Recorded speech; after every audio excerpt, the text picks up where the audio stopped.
Good morning everyone, সবাই কেমন আছো? আশা করি সবাই ভালো আছো। আমিও খুব ভালো আছি। তো আমি সুমিতা চলে এসেছি আবারও একটা নতুন ব্লগ নিয়ে। তো এখানে দেখো, আগের দিন রাতে তোমাদের বলেছিলাম যে সব কন্টেনারগুলো ধুয়ে দিয়েছি, গ্রসারি সব মানে মশলাপাতি যা আছে ওগুলো ভরবো বলে, তো কিছুই ভরা হয়নি কেন অনেকটা রাত হয়ে গেছে, আমি শুয়ে পড়েছিলাম। তো দেখো আজকে সকাল সকাল উঠে আগে এগুলো ভরে নিয়েছি, কেননা রান্না করতে গেলে সব কিছুই লাগবে। তো সব মোটামুটি ভরে নিয়েছি। এখানে মশলাপাতি, শুকনো লঙ্কা, তারপরে বাবানের হরলিক্সটাও আগে দেখলে ভরে নিলাম।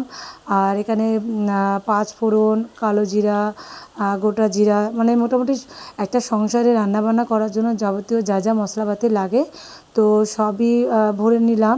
তো দেখতে পাচ্ছ। আর এদিকে কী হচ্ছে, মোটামুটি আমি সকালের ঘর মোছা, ঘর ঝাড় দেওয়া, তারপরে তোমার বাসন মাজা, এগুলো সব করে টোরে নিয়ে তারপরে এগুলো ভরছি।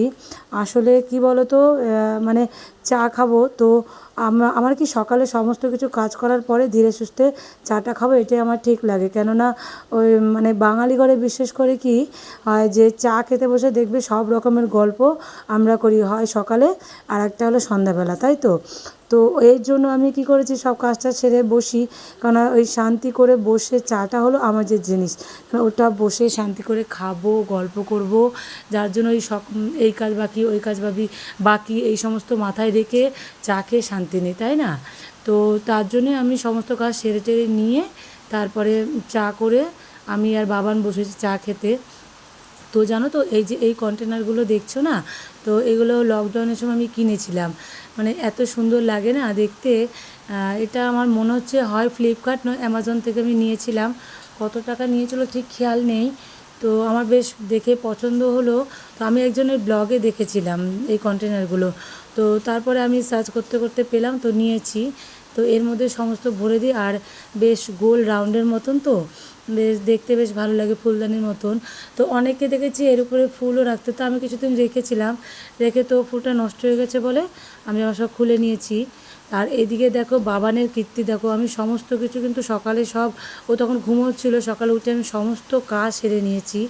আর ওর পছন্দ হয়নি, ওর স্কুল ছুটি মানে পরীক্ষা শেষ, তো দুদিন ছুটি দিয়েছে।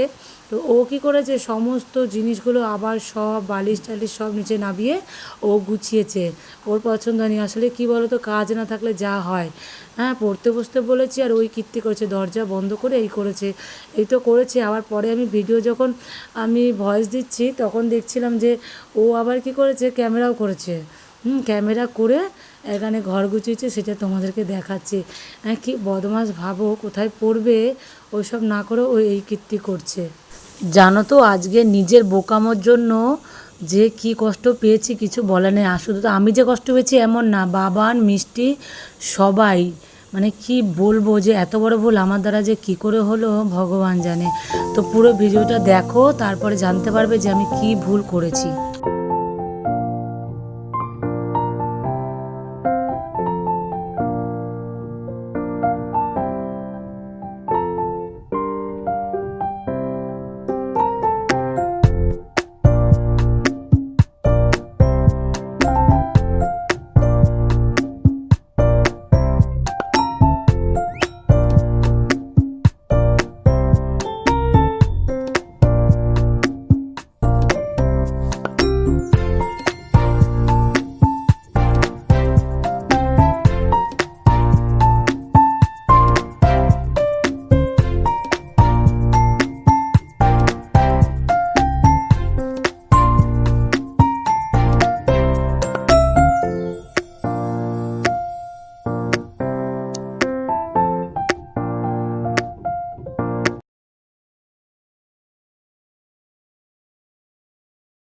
শুধু যে খাট গুছিয়েছে তা না, দেখো এদিকে ড্রেসিং টেবিলটাও গুছিয়েছে।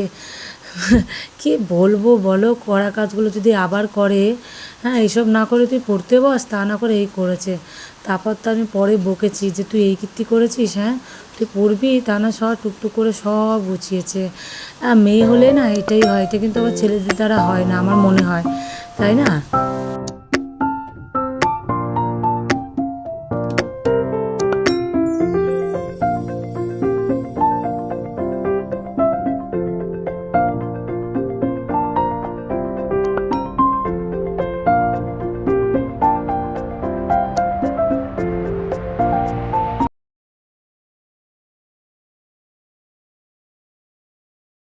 তো দেখো বন্ধুরা, ঘরটা গুছানোর পর বেশ ভালোই লাগছে। হ্যাঁ, বেশ সুন্দর করে গুছিয়েছে কিন্তু। ছোটো মানুষ হলে হবে কি, বেশ সুন্দর ঘরটা গুছিয়েছে, আমার তো বেশ ভালোই লেগেছে।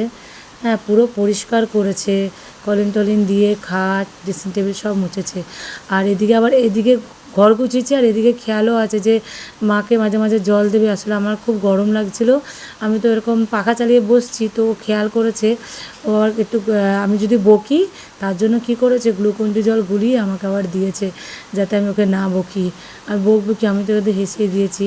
তো দিয়েছি আমাদের ভাত, আর এখানে মিষ্টির ভাত, মানে এখানে ডিম ছাড়াচ্ছে পেঁচি। তো এদিকে দেখো, প্রত্যেক দিনের মতন মিষ্টিকে আর বাবানকে ডিম দিয়ে দিয়েছি খেতে। বা মিষ্টির ডিম তো আগেই খাওয়া হয়ে গেছে, আর বাবান ডিম খাচ্ছে। আর দেখো ওর সাথে কেমন করছে মিষ্টির সাথে। আসলে কি বলতো, মিষ্টির ডিম আর ছানাটা খুব ভালো খায়। হ্যাঁ, মানে ওর ফেভারিট। হ্যাঁ, চিকেনটা খায় কিন্তু এই দুটো খুব ভালো খায়। আর ওর সাথে এরকমই করে, মানে তুমি যতই ওকে ছানা আর ডিম দাও, ও ততই খাবে। ওর কোনো মানে অ্যালার্জিটা নেই যে না খাবো না, ইচ্ছে নেই বা এরকম কিছু। তো ও ওরকম করছে বলে বারবার আমার কাছে যাচ্ছে আর আমাকে দেখাচ্ছে।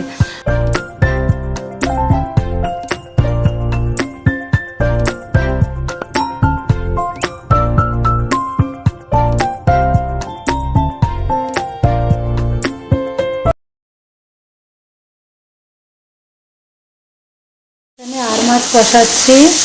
আমি আর মাছ করলে এরকম কষিয়ে করি মাংসের মতন করে। আর এখানে হবে আলু উচ্ছের ঝোল। ভাত তো আগেই হয়ে গেছে, তোমাদের বললাম। আর এই প্রেসার কুকারে মিষ্টির ভাত হয়ে গেছে, এখানে মিষ্টির মাছের ঝোল হয়ে গেছে। আমি ভয়েস দেওয়ার সময় খুব বৃষ্টি হচ্ছিল, জানি না তোমাদের শুনতে কতটা কষ্ট হচ্ছে কি না, তো প্লিজ একটু কষ্ট করে শুনে নিও। আর এদিকে জামা কাপড় কেচে আমি ছাদে মেলতে চলে এসেছি। তো দেখো এখানে আজকে তেমন একটা কিছু কাচিনি, তো আজকে এই কম্বলটাকে কেচেছি।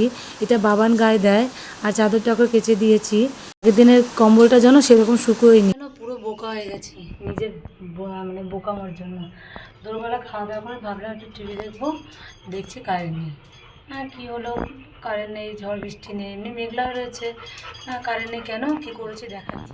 এই যে ওয়াশিং মেশিনের এখানে গামলাটা ছিল, আমি গামলাটা সরা থেকে এই মেইন সুইচটা নামিয়ে রেখে দিয়েছি। এটা নামিয়ে দিয়ে এবার যে কারেন্ট নেই, সেই বসিয়ে রয়েছি। নন্দুদের বাড়িতে গিয়ে দিচ্ছি ওদের পাখা চলছে, আমাদের কারেন্ট নেই কেন আর বুঝতে পারছি না। তারপর যেটি বলছে কি, দেখো তো মেইন সুইচ যেখানে মিটার বক্সটা, বলছে ওখানে কারেন্ট আছে। হ্যাঁ, ওখানে তো কারেন্ট আছে, কিন্তু কারেন্ট নেই কেন বুঝতে পারছি। এবারে আমি আবার কী করলাম, আমাদের যে কারেন্টের কাজ করে ওই ছেলেটাকে ডাকলাম। তা ও বললো বৌদি আমি আধ ঘন্টা পর আসছে। ঠিক আছে চলো। এবার অন্ধকারের মধ্যে আমি আর মিষ্টি এই যে দুজনে কি কষ্ট পাচ্ছি জানো তো।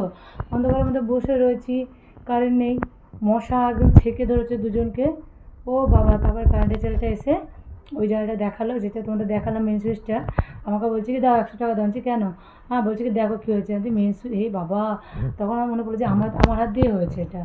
হ্যাঁ, তা আমার হাসছে, বলছে কি যে দাও তোর পছন্দ, কিসের জন্য টাকা দেবো এরকম হচ্ছে। বলছে যে হ্যাঁ, যদি অন্য কেউ এসে তোমার ধরো কুটকাট করে কিছু একটা কাজ করে দিল, টাকা নিয়ে চলতে তুমি দেখতে পেতে না। যে হ্যাঁ, এটা ঠিক বলেছো।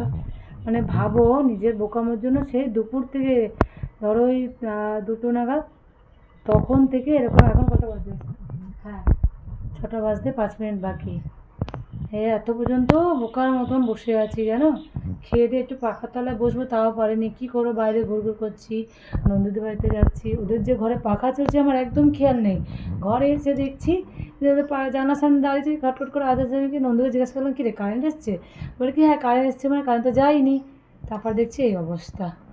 মানে নিজের বোকামের জন্য আজকে এতক্ষণ কষ্ট পেলাম। কত সুন্দর লাগছে তাই না, খুব সুন্দর লাগছে।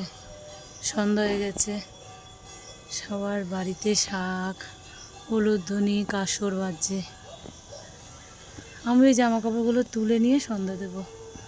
তো চলো সন্ধ্যাটা দিয়ে নিই, সন্ধ্যা পুজোটা দিয়ে নিই। আমার কাছে পড়তে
বাবান একটা পড়া থেকে চলে এসে রেস্ট করে আবার আরেকটা পড়াতে যাবে। তো প্রত্যেক দিনই মানে এই বিকেল রাত্রের পড়াতে থাকে, স্যার নিয়ে যায় আর আমি আর তোমার দাদাভাই নিয়ে আসি। তো আজকে আমরা দুজনে গিয়ে দিয়ে আসবো ওকে, যে স্যারের গাড়িটা খারাপ হয়েছে তাই। তো আজকের ভিডিওটা আমি আর লং টানছি না, আজকের ভিডিওটা এখানে শেষ করছি। দেখা হচ্ছে নেক্সট ব্লগে। ততক্ষণ সবাই ভালো থেকো, সুস্থ থেকো, সাবধানে থেকো। Good night.